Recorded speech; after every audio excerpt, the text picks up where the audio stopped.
Today we are going to discuss that what is cyclic phosphorylation. In the previous video we were discussing about the non-cyclic phosphorylation. In this you can see this.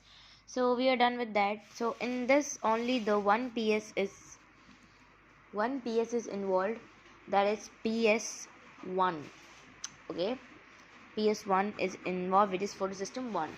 And as you guys all know, like non-cyclic in non-cyclic phosphorylation, there was a fertilizer of water, oxygen was released, tube transport chain was there, and that was a continuous process. But this is opposite of the non-cyclic. On that, two photosystem were involved. Here, one photosystem is involved. Here, only the one electron transport chain is involved. No fertilizer of water is released. No fertilizer of water is occurring, as well as no oxygen is releasing. Okay, so this is a process occur when the enough ATP is required. Enough ATP is required. Okay, so enough ATP is required. So this is a, let me make you the structure. For example, we were having a, as you guys all know, we were having a cytochrome complex, as you guys all know. Okay, after cytochrome complex there was PC, which was a electron, mobile electron. Okay, after that we were having a PS1, right? PS1, and there the you can say that the two electrons were excited, and through that they were moving to the PEA, like primary electron acceptor. After that we were having a ferredoxin and you can say that NADP reductase into that side. But here the ferredoxin was on the right side in non-cyclic phosphorylation. In the cyclic phosphorylation, the ferredoxin is the on the left side, and then they are moving again to the cytochrome. So as you can see that the electron is moving and the electron is coming down in the same system. But in as you guys all know, in non-cyclic phosphorylation, there was just that the the electron was not coming back from PS2 to P. They were moving to the PS1 and ATP was forming.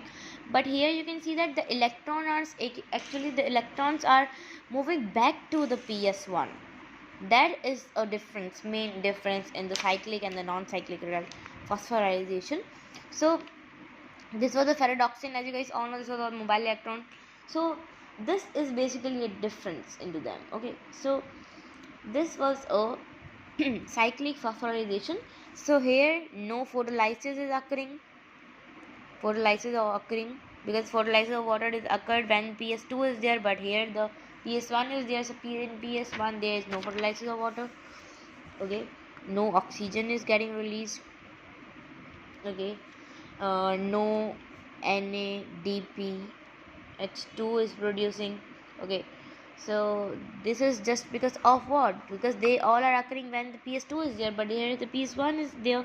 So electron flow occur in the cyclic manner, like in the cycle manner. Okay, in cycle manner, as you can see that they're exciting, they're coming back into the photosystem.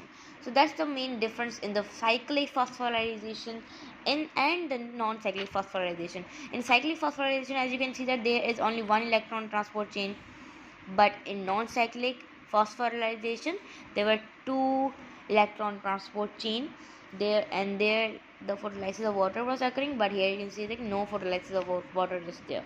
So this is the main difference, that one a continuous process, and this is the process when enough ATP is required. So this is the process that is occurred.